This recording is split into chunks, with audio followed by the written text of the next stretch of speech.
Bonjour, donc un petit tutoriel sur Wings 3D. Donc au niveau des touches pour la navigation, on a surtout le bouton du milieu de la souris qui permet d'effectuer une rotation autour d'un point défini. On peut changer ce point défini avec la touche A du clavier, donc ici chez vous. Après, on a la molette de la souris qui permet de zoomer pour se rapprocher ou s'en éloigner. On a aussi les touches fléchées du clavier qui permettent de monter, descendre, se déplacer à gauche ou à droite par rapport à ce point. Après, pour changer la vue, on a les boutons sur le clavier, donc les touches X, Y et Z qui permettent de voir par le dessus ou les côtés. Donc si on appuie par contre sur ces touches en appuyant sur la touche Shift, ça nous permet de voir via les côtés opposés. Donc là avec Shift Y on peut voir par le dessous ou Shift Z pour voir par l'arrière. Pour la sélection ensuite on verra qu'il y a trois petites icônes en haut, enfin quatre petites icônes pour sélectionner donc soit un objet en complet ou une face ou un bord ou un point. Donc faut savoir après que si on appuie sur la touche espace pour désélectionner, donc là si je sélectionne plusieurs éléments et que j'appuie sur espace pour les sélectionner, on se retrouve par défaut en mode de sélection soit de surface ou de bordure. Et on pourra par contre appuyer sur la touche B pour rapidement entrer dans le mode de sélection d'un objet complet.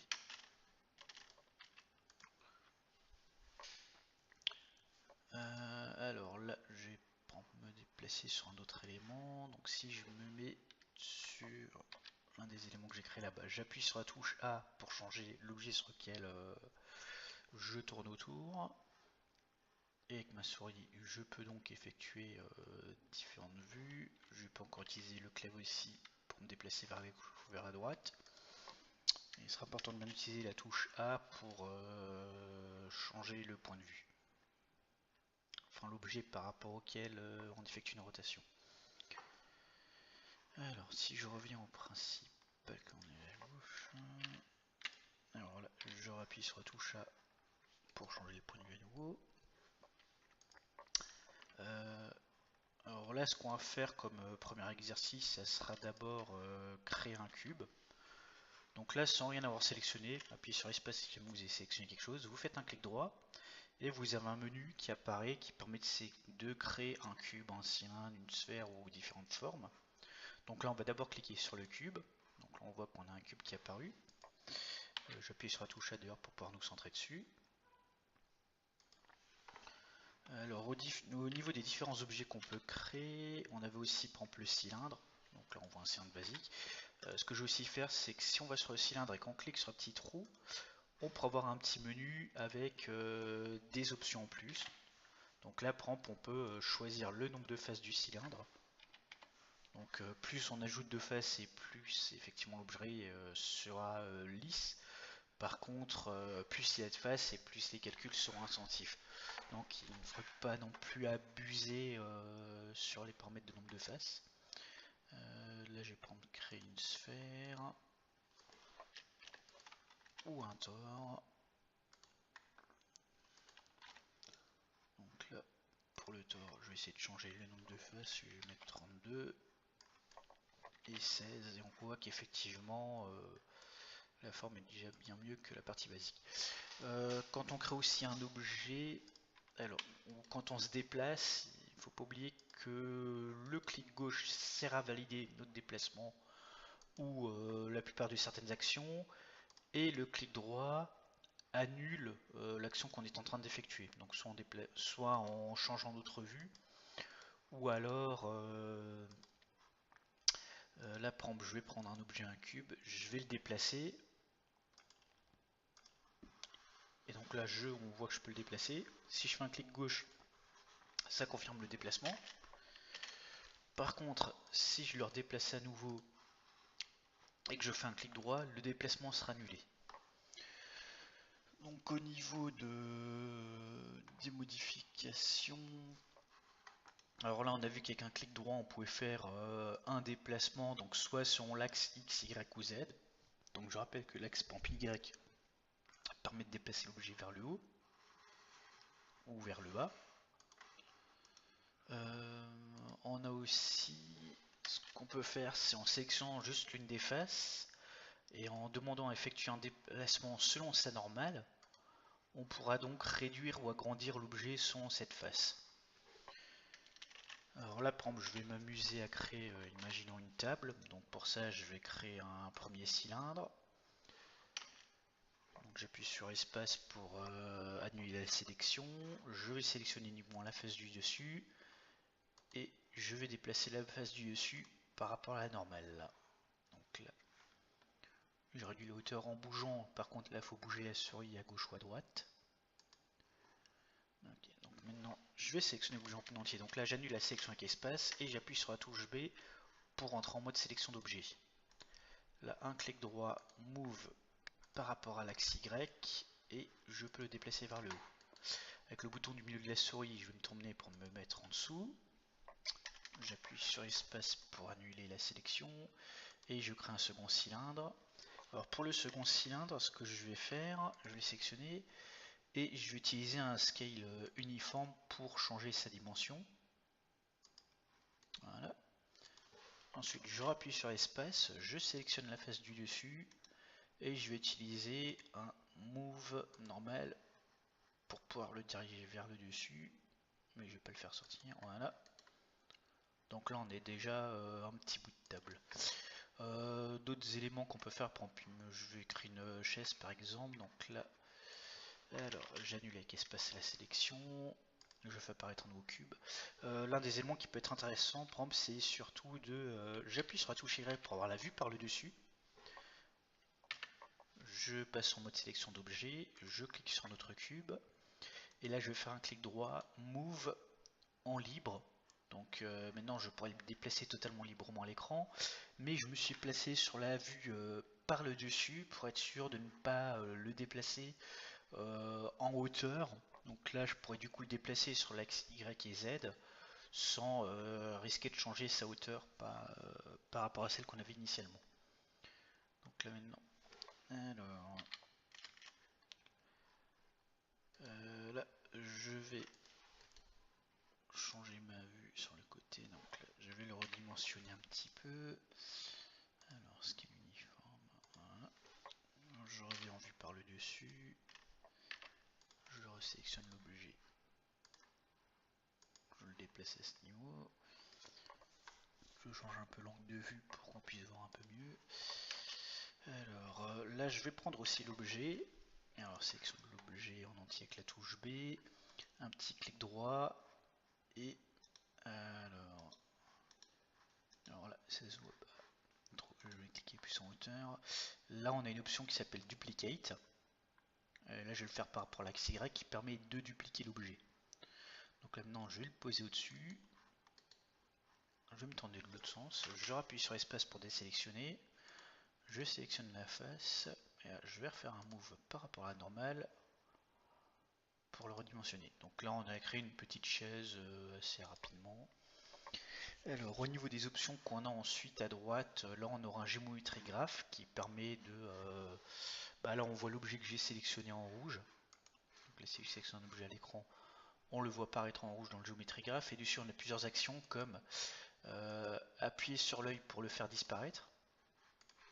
Alors, on va peut-être sélectionner l'objet en entier. Donc si on clique sur l'œil, on fait disparaître l'objet. Ça peut être pratique à certains moments pour masquer des éléments qu'on ne pourrait pas que nous gênent sur la caméra. On a aussi le petit cadenas qui nous permet de verrouiller l'objet, donc qui du coup ne sera plus sélectionnable, mais dont on sera certain qu'on ne risque plus de le déplacer par erreur ou de le redimensionner ou autre. Ces objets sur la droite, bien entendu, peuvent être redimensionnés, renommés. Donc là, ce que je vais faire aussi, c'est après avoir sélectionné deux objets, tac, je fais un clic droit et dessus j'ai aussi combine pour les combiner en un seul. L'avantage de ça, c'est que là, si je sélectionne un objet ici, quand j'ai sélectionné cet objet, ça sera l'objet en intégralité qui sera sélectionné. Et donc si je ferai un move dessus, voilà, c'est l'objet en entier qui va se déplacer. Donc ça permet, en créant plusieurs petits objets, de pouvoir les déplacer assez facilement. Je vais aussi pouvoir le renommer. Alors, je l'appelle chaise. Voilà. Donc du coup maintenant on peut facilement la masquer ou l'afficher en haut et la reconnaître dans le menu.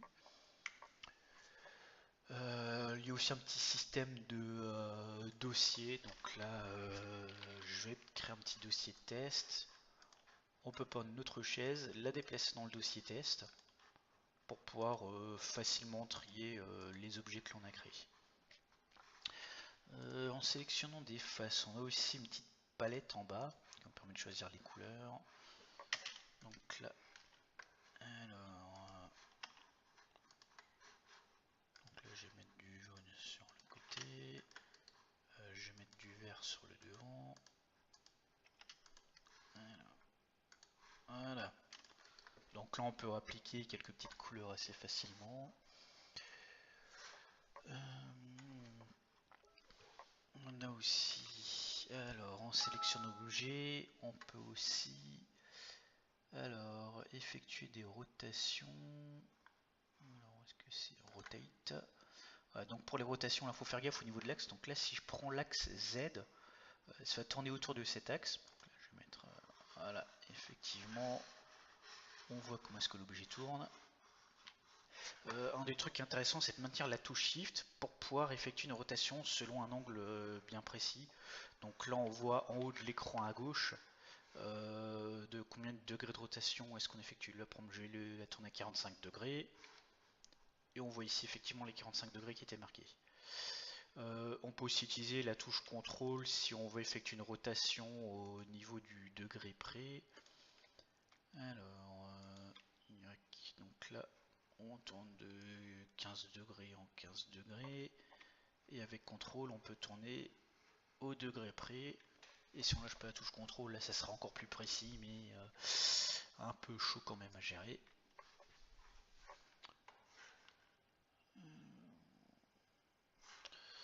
Après, ce qu'on a aussi, maintenant, imaginons que je veux poser cette chaise. Bon, je vais la retourner à nouveau à la verticale. Alors, rotate par rapport à l'axe Z. Voilà. Imaginons maintenant que je posais la chaise sur la table. Là, ce que je vais faire, je vais sélectionner la face de la table en bas, enfin la face du bas de la chaise et la surface du haut de la table, et je vais faire un align par rapport à Y pour aligner par rapport à la hauteur. Bon, du coup, oui, j'ai pas combiné la table. Ce que je vais faire, je vais annuler avec la flèche ici et je vais combiner donc les deux éléments de la table. Combine, voilà. Je sélectionne les faces. Voilà, je fais mon Tools Align Y. Je peux aussi faire aussi un alignement par rapport aux autres axes.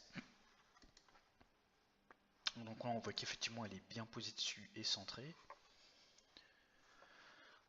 Des fois par contre là on remarquera que du coup en faisant ça, la table et la chaise se sont déplacées. Ce qu'on peut aussi faire qui est plus intéressant, par exemple, c'est prendre... alors là je vais créer un nouveau cube. Alors, sur la normale, je vais faire une petite surface au niveau du sol. Hop là.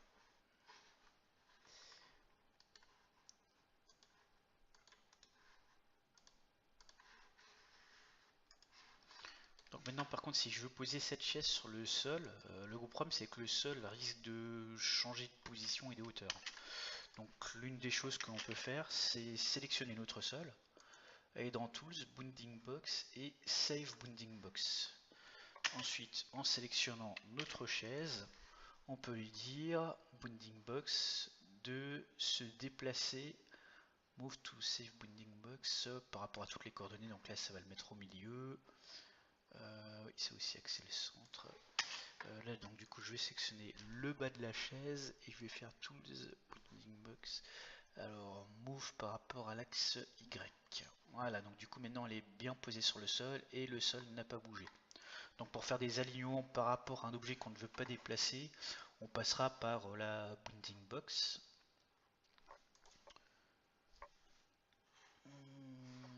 Ensuite, par rapport aux autres éléments qu'on peut faire aussi, bon, il y a un système de texture, on s'en verra plus tard. On peut aussi dans les différents objets créer du texte. Alors, test. Voilà, je vous conseille d'augmenter le nombre de bisections pour que le texte soit pas trop dégueulasse. Je le Y1. Ok. Voilà. Donc là, ça sera tout pour ce tutoriel.